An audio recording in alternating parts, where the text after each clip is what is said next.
I have to get music into each. Look, didn't you know I'm starting my music career through podcasting? It will work. It's like getting into porn to do real acting. Hello. Have you seen my sausage pizza? It's like, $7.99, by the way. I just like the idea of thinking of Orson Welles doing porn. Oh. Citizen Kane is his dick. Charles Foster Kane. Oh God. Oh God. A late period Orson Welles too, so he's all fat. Oh man. Wow. Rest in peace, Unicron. Jesus. So now with that bevy of horrifying images implanted in everyone's head, I'm John. And I'm James. Turtle power. Yeah! And this is Games with John and James. Episode 3, baby. And wait, we don't have a working title. Oh, title on the fly. Couch Co-op saves lives. It's the most clickbaity shit we've ever come up with. I like it. So we kind of ended our last episode. We with Conker's Bad Fur Day, we talked about some couch co-op and how it's kind of gone the way of the dodo. Like it is so far removed from gaming today. Like online gaming, eSports, the competitive aspect of gaming has really, really dominated to the point that a lot of people, like if I'm going to play a game with John, it's more than like, well, we'll actually couch co-op as case in point when we played Conker's Bad Fur Day the other day. Yeah, like a lot of the games, we're freaking boomers at this point when it comes to video games, so. I'm so old, I miss the days of the couch co-op. Want to come over and play Pac-Man? Oh, you got the Pong. Oh my god, with the analog paddles. Oh, fuck yeah. Ooh. You get so competitive and break it because you're like, go this way, Pong. I also like how I'm just like, it's like, oh yeah, analog Pong. This is video game sex. But you're right. Like, and also I want to talk to the one person who thought couch co-op went away because of the pandemic. Because if you're that one person, teach the controversy. No, yeah, you're wrong. One person. John has spoken. No, everyone else is wrong, but them. That's how you have to. Reverse psychology. You're very right, person. Couch co-op, it's gone. So you can't wink into the microphone hard enough. But no, for real. The nature of just like the way things are now and everybody's connected and everything has internet access. So like mobile gaming by itself is enough to be a testament to how far removed that couch co-op experience is from a lot of people's lives. And it's not like, I mean, it's the nature of just progress. Like personally, I think like I'm glad that I get to play Xbox Live with my brother because he lived in another state for a while, and the way that we would talk to each other is we'd get on and play whatever. We most the game we played the most honestly was probably 50 Cent Blood on the Sand. Oh my gosh! Oh dang, that was a perfect video game. No, we have to end this episode. Rewind time. Go through the Chrono Trigger time portal. Yeah. Episode 2 again. Kill Lavos and then talk about why. All right, guys. All right, 1 second, you weird parasitic earth monster. Not in my house. I just like the... Remember that scene... 50 Cent comes in and punches Lavos. No, I was going to say, remember that scene from the director's cut of Chrono Trigger where 50 comes in and just shoots it? It's like, this would be a lot. It's like, we have magic. Yeah, I got something better. Oh, man. I'm named 50, and I'm going to put you 50 feet under, you Lavos man. Bitch took my skull. And now you've heard both of our respective 50 Cent impressions. Yeah, we fail. Come on, crazy bitch, you know that? 50 Cent. Kind of girl. We respect you, 50 Cent. Don't hate us. Please, Asher. Please, 50, don't hurt us. We see the analytics on the episode. 50 Cent. How the fuck does he have his own platform? So I think John touched on a really good point there. Co-op has evolved, and we're not here to say like the current platforms that are used for online gaming with friends are bad. Yeah. By any stretch of the means, it's a good way to still connect with friends. So yeah, the overarching sentiment is that multiplayer and stuff like that, they're designed to be fun, shared experiences, and however you get to do that, like that's great. But I think and if I can jump into my first point about things about couch co-op, like the thing about couch co-op was that usually it was a thing you did when you were a young kid. Like you started going to your friend's house because that was just the nature of being a kid and going to play games with your friends.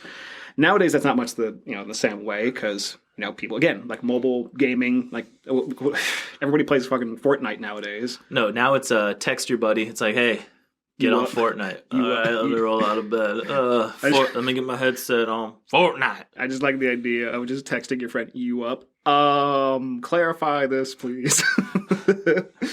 We went from meat sponge to you up. You up. And my meat sponge is like, whoop. His meat sponge brings all the co-op to the yard. Oh, no.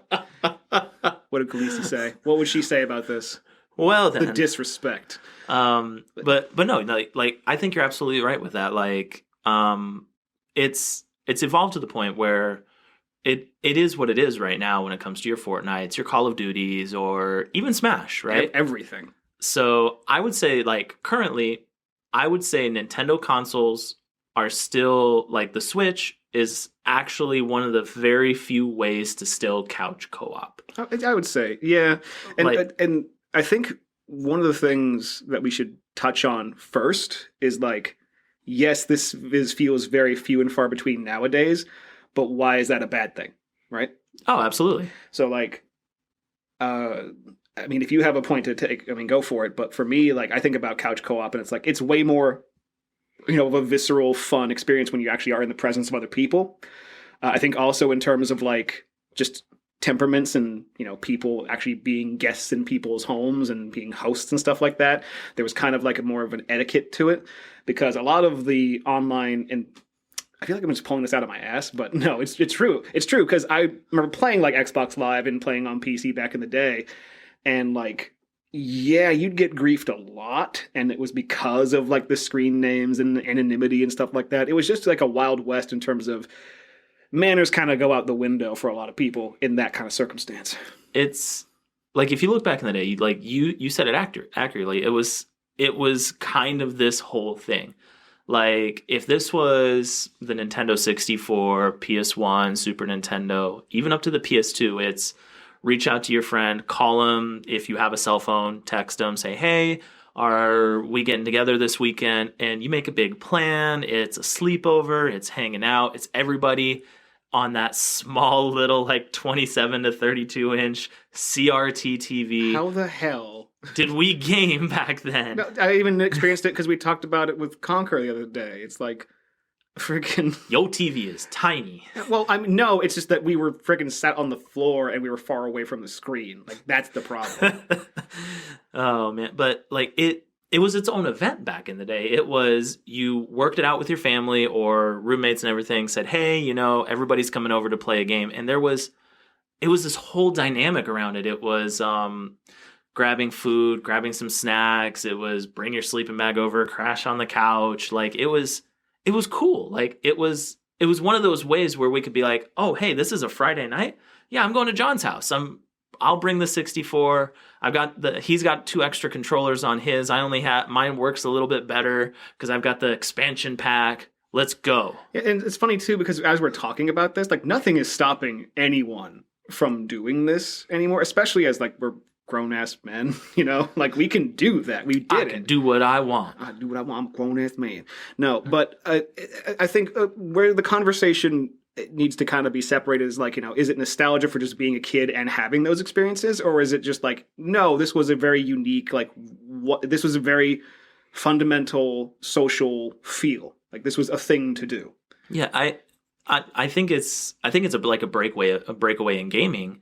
When you think about it, like if you look at the co-op games back then versus co-op games now, like you literally see the build difference. Like Conker's Bad Fur Day, that was meant for ridiculous, over the top, blood and guts multiplayer. Yeah. Versus Super Smash Brothers right now, or Nickelodeon All Stars, the new one that came out, right? Like it's fun, but it's just there to be there, is what I feel like. Well, okay, so explore that more. So when you say it's just there, like, do you mean like local multiplayer itself is there to just be there? Yeah, like so it is just, so Smash, I'll use Smash. Like I still will go over to some friends' houses, we'll 4-player it up, 5-player it up in front of the TV. So couch co-op, thriving around right now in 2021. Right. But most people play it and it's, I want to get good. I want to be competitive. It's, I have to watch this YouTube video on so-and-so playing Pikachu or Jigglypuff. I want to know how to do this aerial combo out. It sucks away from the co-op mentality because, like you said, esports and everything. Well, the thing about that game is that it's because it's a fighting game. What I'm basically hearing you say is that nerds ruined video games. No. It's I think the esports scene and the over competitiveness, I think that started the decline of the couch co-op. Because I could go over to your house and we could play some more Conkers, or if I'm competitive, I could watch Overwatch being played, watch this person on Tracer or Widowmaker and try and emulate it. Like it's kind of shifted. You have so many people that they want to perfect what they're doing, which is awesome. Like we all want to be good in video games. I think I think the objective still is fun at the end of the day, but like the way people measure fun, like I mentioned how like nerds ruin video games. Well, it's like, okay, well, let's look at that for a second. So playing video games is fun. A nerd will go and research how to be the best at that video game. I want to be the very best. Yeah, we were trained since we, discovered Pokemon, since Pokemon was invented. Ash Ketchum. If you can't do it, just throw a Pokeball. Ash Ketchum, original addict. No, but what I'm saying is like, okay, so look at that from another perspective. Like, people like movies. A geek likes to frickin' have like huge Red Bull infused movie marathons. Like the way that you experience and get your fun out of that experience, it's paradoxically turning something that's designed to already be fun into a competitive sport, which is why Evo and esports and all these things exist now. Because enough people did that, they're like, we can get some money out of this. Yeah, absolutely. And then you also look at, I think another thing that kind of killed it is you look at the microtransactions. Oh, yeah. A lot of mobile gaming kind of killed a lot of stuff that was good. I mean, NBA 2K, the franchise is just unplayable now. Hey, look, you want to be good? Get this card, and it's only going to cost you this. It's only going to cost NBA bucks, $100 for 100,000 gold, and you can buy Jordans in game. Is it Pokemon Unite or Pokemon Unity, the one that recently came out? Yes. So Pokemon Unite, it's owned by a company in China. It's owned by Tencent. Mm-hmm. You literally have to spend a bare minimum of $100 in order to, if you want to be competitive or you want to get a little more enjoyment out of it, they force you to spend money. Yeah. You don't have to by any means. I'm not telling you to go out there and blow your money on Pokemon, folks. This is one of those episodes that's going to be very much a stream of consciousness episode because trust me, there is a lot we can talk about and unpack with microtransactions. That has been a bugbear for a lot of problems in video games. But the emphasis that in that, and this is the last, I'll touch on it before trying to reel us back into the actual topic at hand, microtransactions, the emphasis on the word micro. A skin came out for Pokemon Unite that costs $40. That's not micro. That is 2/3 of a whole game. When your multiplayer game is literally how much money can I get out of you?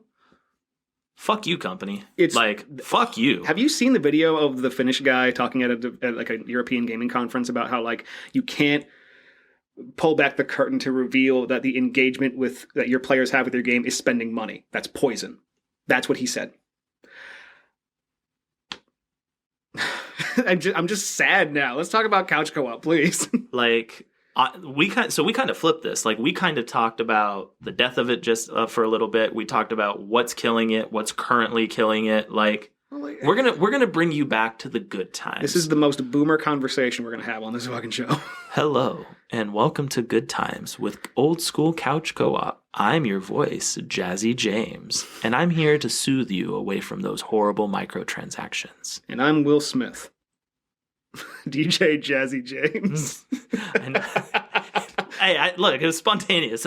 That's my new name, Jazzy James and Jazzy John. Oh, I would say we got to come up with, if we're gonna actually do like radio names, it's like you're listening to Jazzy James and the Bear on what's our platform again? Buzzsprout. We're so bad at this, we don't even know our own platform. Hey, Buzzsprout. we're working through it. Shout out to Buzzsprout. Don't fire us, Buzzsprout. Shout out to Buzzsprout. Money, please. No, but okay. So, but yeah, so we're gonna take it back for you guys. Like, so I think I hate to interrupt. I don't want to. Oh, no, by all means. A lot of what we talked about, we touched on a lot of really smaller issues that ended up kind of not taking away from that kind of co-op experience. That experience still exists. Like, people still make games with local multiplayer. When you say that, like, it exists just to be there, it's like, well, yeah, it's like a training mode in a fighting game. Like, you just need to have, there are certain expectations that you set out when you make any type of video game. It should have these essentials. When it's not there, it feels wrong. Like, I'll do a case in point. That Godzilla video game that came out back in like 2014. Oh, absolutely, yeah. That had a multiplayer aspect to it, but it was online only. You're telling me in 2014 you can buy a $60 and then video game. Now $300+ folks. God bless a rare PS4 game. But you're telling me that, like, one of the most bare essentials for a fighting game is not there? That's messed up. Like, that's a blaring oversight. I think it's because, like, gaming, like, I don't want to say gaming has devolved in the co-op sense. Oh, it has. We can say that. Okay, so it's devolved a little bit and evolved, whatever way you want to look at it. It's give and take, yeah. I think back in the day, touching on what you said, it wasn't that expectations were, hey, this will be there. It's, hey, this is literally it. It's not an expectation. It's a permanent requirement. Yeah. So you look at Mario Kart for the Super Nintendo. Mm-hmm. No online play. This is predating those days, right? But I mean, well, now we can probably we can find it and Sega Channel. There was a bunch of crazy stuff in the 90s, bro. Oh, that is true. But it was more along the lines of the norm, whereas nowadays it's not the norm. It's still there, but the norm has shifted. Well, also it's a sentiment in terms of game design, which is interesting because we talked about GoldenEye across 2 episodes now. Many moons ago. But, like, it's funny because when Rare made that game, it didn't have multiplayer. And then at the very tail end of development, they got it going, and it's like, hey, this is amazing. But it's weird to think that there was a sentiment for a while, at least in terms of, like, console first-person shooter games, or Doom clones, as I'm sure they were still called back then. But, like, multiplayer? Oh, no. Like, what? And it was game-changing. I mean, GoldenEye is still in, like, the top 25 sold video games of all time, if I'm not mistaken. Could be wrong. I'll have to check that list, and if I'm wrong, I will gladly say so on the next episode. Stay tuned to see if I'm right or wrong. If you are John GoldenEye, leave us a comment. But I think for nowadays, like, the biggest thing that's missing is back in the day, we always wanted to be like, I want to be the best at GoldenEye, or I want to be the best at Perfect Dark. Because we were children. And it was the kid mentality versus I want to be on Twitch. I want to do this. I want to join an eSports team. I want to be on TV doing this. I want to get recruited by my college to play Counter-Strike. I mean, like, that, yeah. Like, and I think that's the big difference. I think, like, back then it was, quoting you here, it was fun. It was pure entertainment. Yeah, the story modes were fun, and, like, Conker's Bad Fur Day, hilarious story mode. We could sing the Pooh opera moment, as you quoted. But I will refrain because you've heard enough of this beautiful voice singing for one episode. DJ Jazzy James. Signing off. End of episode. No, what you're saying is nerds ruin video games. I mean, if you want to boil it down that way, nerds, competitiveness, and honestly, like, if we look at gaming back then, it wasn't mainstream like it was today. It was popular, but it wasn't in every household popular. It was, hey guys, I've got a Nintendo 64. Oh my God, James, my mom doesn't even let me play video games. Can I come over? Well, like, okay, so now we're touching on a whole other aspect of, like, games were treated like toys. Because they are. They're an alchemy of all sorts of arts and sciences and creative fields and technological fields and hardware and software, all that kind of stuff. But at the very beginning, at the very core of it, they are toys to be played with. Exactly. And when you take that away, and so I'll use World of Warcraft. As you guys know, that was my second job, as John said. Yeah, you were pulling a double. It's like, what the hell, man? And it was my second job for 6 years, folks. 6 years of my life to that video game. Countless expansions, countless hours. What was your you severance name it. package like? Sadness. Yeah. It was a look back, and I'm like, give me my youth back, damn it.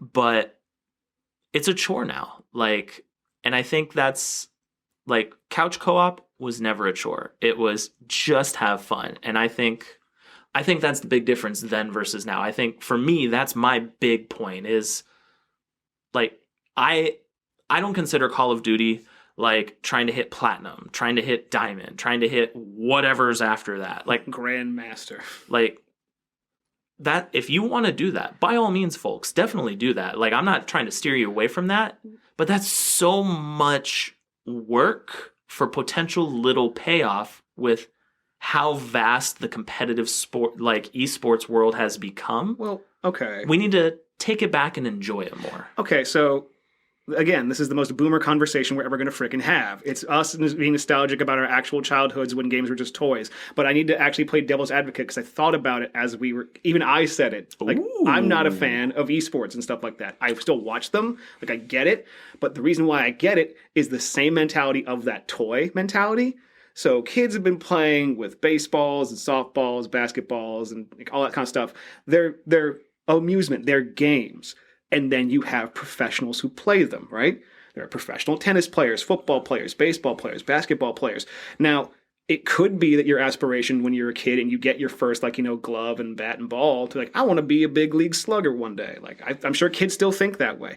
But like, I think what we're seeing is the result of a bunch of, again, nerds that ruin video games by, I'm going to just say that every time. That's his catchphrase, ladies and gentlemen. Yeah, nerds ruin video games. I'm one of them. That's his pickup line.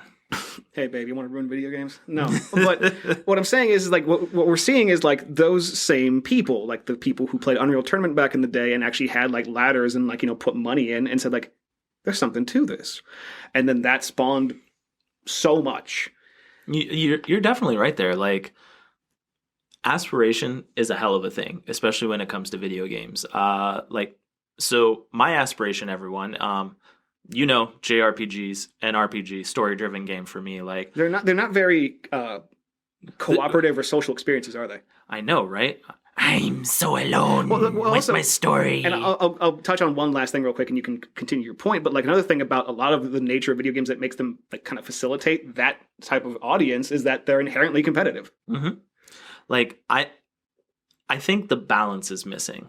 And so, like, everything you said is like that is definitely spot on. Like, so for me, my aspiration is to own every JRPG that I want to play or eventually play, and kind of have my game room dedicated to that. And then there are people out there who their aspiration could be, I see the world's #1 Tracer player in Overwatch. I want to see if I can do that. If I can be half as good as that. And honestly, like, that's awesome. That's a wonderful thing to, set the bar and try and attain it. I think video game companies need to bring more of the fun back for people doing this because, like, you look at League of Legends, arguably the most played MOBA in recent years. Yeah. You can get recruited to college to play it. You can, like, it was on TV for a while. I think it was like ESPN 2 or 3. I mean, hell, even in the military, you can get drafted and try out for an esports team. Oh, boy. Oh, man, I'm tired of infantry. Time to go play video games. America's finest. But I had a point I was going to make, but keep going. I figure my random shouting is destroying your points, so I will tone it down. Never do that again. Because I have to listen to that later and be like, oh.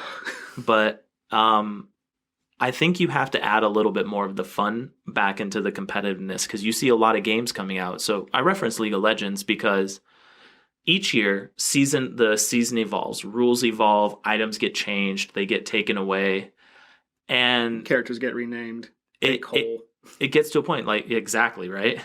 It gets to kind of like what you mentioned with me in World of Warcraft. It gets to be a job.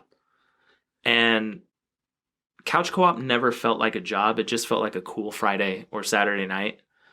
And the more video games feel like a job, the more fun is sucked out of them. And eventually we get to a point where we're like me with World of Warcraft. It just wasn't fun anymore. Like when I had that epiphany of, oh shit, I am legitimately working 2 full-time jobs, one paying me, one solely killing me. Yeah. Yeah, like it was game over for me. Well, I've said nerds ruined video games this entire episode, but one of the things it reminds me of, honestly, is what happened to comic books. Like, I don't know how many people remember this or not, but comic books used to be in like grocery stores and all sorts of places that you could just freely get them because they were fancied as like kid stuff. They're like 10-cent little wrappers that have, advertisements for X-ray specs and gum in the back. Like, they're not made to be high art. They were made to get kids to spend their money on it, right? And then in the 90s, with the 1-2 punch of like the Dark Knight Returns and Watchmen and stuff, it was basically this big, flag planting, comic books aren't just for kids anymore. And then you started seeing the entire industry shift to so many more of these, I hate to use the word again, but nerds that have a lot more money than freaking kids do. And they started catering to those tastes and those demographics. Suddenly you couldn't find a lot of comic books in grocery stores anymore or in places where kids can get them. So they completely walled off their entire and whole market. Mm-hmm. And that's why you saw things like freaking Witchblade and Spawn and Image Comic stuff and all this stuff come out of that terrible, terrible decade for comic books. That was terrible. I have a Superman 1. I'm a millionaire. Yeah, and you know why? Because it was designed for kids to spend 10 cents on and no one valued them. That's why when you have a pristine one, it's like, holy crap. Mm-hmm. There's a whole lot I can talk about comics.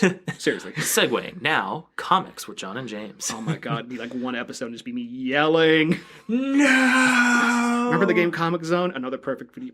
Damn it. Look at this. Rewind episode 2 again. Say 50. Just turn the page. 50, take us back.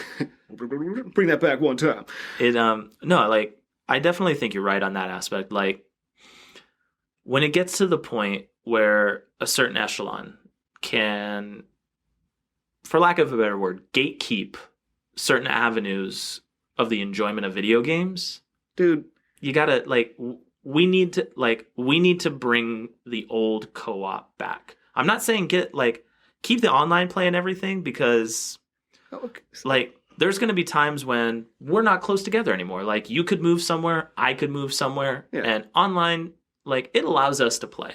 And I will speak volumes of being able to connect with friends around the world. It's fucking awesome. Even when I'm dead, you can still play Xbox with me in hell. Why are you here? We play too much video games. Continue. Right this way, sir. This is the video game hell. You have eternity to try and play them all. Congratulations, you are the new Satan. But on here, video games. So I'll bounce off of your point there. Like, again, the connectivity and stuff like that. That's getting there. But another thing, I think we kind of, I'm not going to say we pulled ourselves out of, but there was a huge, at least I noticed it for a long time. It still happens now. Again, nerds ruined video games. Fucking when you see that is number 900, ladies and gentlemen. I'll say it for the rest of my freaking life. But I think about difficulty, right? Difficulty in video games. There is an invincible button in Psychonauts 2, so you can just play the game invincible and still beat it and enjoy it, play it, whatever. So many people got angry. It was that gatekeeping again. The entire get good movement that came out of playing games to that level and that degree sucked. That sucked the fun out of it. So keep in mind, folks, obviously we have a lot to say about video games. These are our opinions over multiple episodes. The number one thing that this is not opinion where I'm going to spit some hot fire at you. Oh shit. You enjoy the game how you want to enjoy the game. Yes. And what's happening right now with the big avenue of games. So with this episode being about couch co-op, no less, you have people that are guiding the structure of games to a point. It is taking enjoyment from others. And at the end of the day, if you want to play your video game on super easy turtle, I'm watching the story mode, or you want to play it on the oh my god, I'm dying in one hit, what the hell mode, that's your right. Yeah. Do it. Have fun with it. But don't shit on others. Don't be a dick, is what we're saying. Don't be a nerd. Yeah, don't be a nerd and ruin video games. Look, I made him do it, guys. Or comic books, or music, or anything.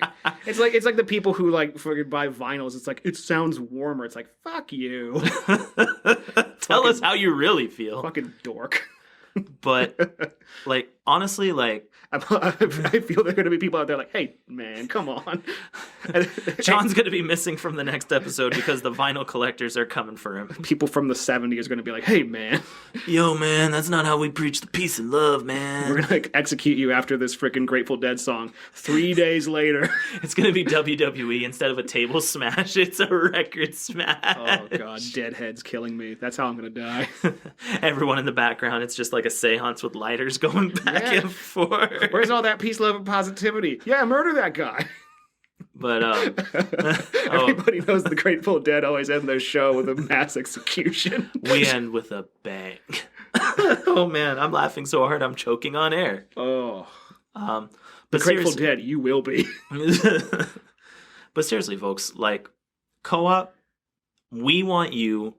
Give it a shot. If you have a friend that has an old console, like a 64, an old PlayStation, a PS2, a Dreamcast, Dreamcast, Power Stone, right? Oh, fuck yeah. Like, John whooped my ass in Power Stone. He's like, look, I got this awesome game. Have you ever played it? No? Okay, these are the buttons. Oh, this is simple. Nope. Dude. Wrecked me over and over. I wrecked you in Windjammers, too. I wrecked everybody in Windjammers. I'm shocked. Hey. Rematch inbound. Fine. I'll kick your ass again. But the confidence coming off of me.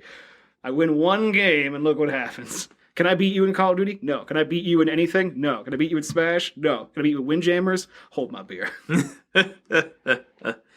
But no, go out and like give old-fashioned couch co-op, disconnected from your online, disconnected from the traditional norm of right now. Give it a shot, folks. Like, I want to see how you feel. Oh yeah, going back into that. And I think the more of us that do that, and if the bigger companies, like if our Sonys, our Sony PlayStation, Microsoft Xbox, Nintendo Switch, like I think if they can see that enjoyment is readily attainable in that fashion, then now this is the optimist in me speaking right here because I'm talking out of my ass now. Uh-huh. Maybe, just maybe, we can get a return to that nice order a pizza, just have fun on a co-op game versus going into Apex Legends and praying to God you're the last one alive. Yeah. I mean, what we're basically saying is like, hey, find like an old game that you loved to play and just play it again. Like, give it a shot. Blow the dust off. If you can actually get a hold of it, give it a shot again. Like, I think you'll remember why you loved it in the first place. And the big challenge I ask for you, for us, through our Facebook and through our Instagram, comment on what game, couch co-op wise, you would like John and I to play. It can be the hardest game. It can be the easiest game. You could you could have us play a Sesame Street game. I will play it for you. Hell, just say what games that you would even play. Like, what games does that do for you? Like, what gives you that feeling? And we will dive in. We'll give it a shot, and we will reminisce with you together. What a warm and fuzzy ending to an episode. Aww. Virtual hugs for everyone. Hey, Elmo. But yeah, we want to call that episode, I think. Yeah. So, I mean, honestly, like, this is a little more of it's kind of your more serious conversation. It's a more of look at where gaming is now today versus where it was back then. And as John said, we're reminiscing the past, our boomer moment. But we want to see you enjoy things how we were able to in the past. We want to see you guys have fun with old-fashioned couch co-op, be it on a Nintendo 64, be it on a PlayStation 5. Or Dreamcast. Subtle pushing right there. Hey, Sega, make a new console. Yeah, assholes. So, but let us know how you feel about this. Let us know what your opinions are of where couch co-op was, where it is now, and hell, even where you see it going in the future. Like, let us know. As always, you can find us on Instagram at Games with John and James. You can find us on Facebook, ironically, Games with John and James. It's almost like the title of the episode of the show. Oh, Oh, The sneaky, title of the sneaky. episode. The title of this episode is going to be called "Back in My Day." ... Working title achieved. But no, seriously, give us a like. Let us know how you feel. Check us out on Facebook, Instagram. Share it with your friends, y'all. Yeah. The more the merrier. You want that couch co-op experience? Gather around and listen to this episode. I know, right? All the boomer feels. But I think that's the way to tie it off right there. I'm John. And I'm James. And this was Games with John and James. Co-op says farewell. Turtle power. Dun-dun-dun. All right. Peace, everybody. See ya.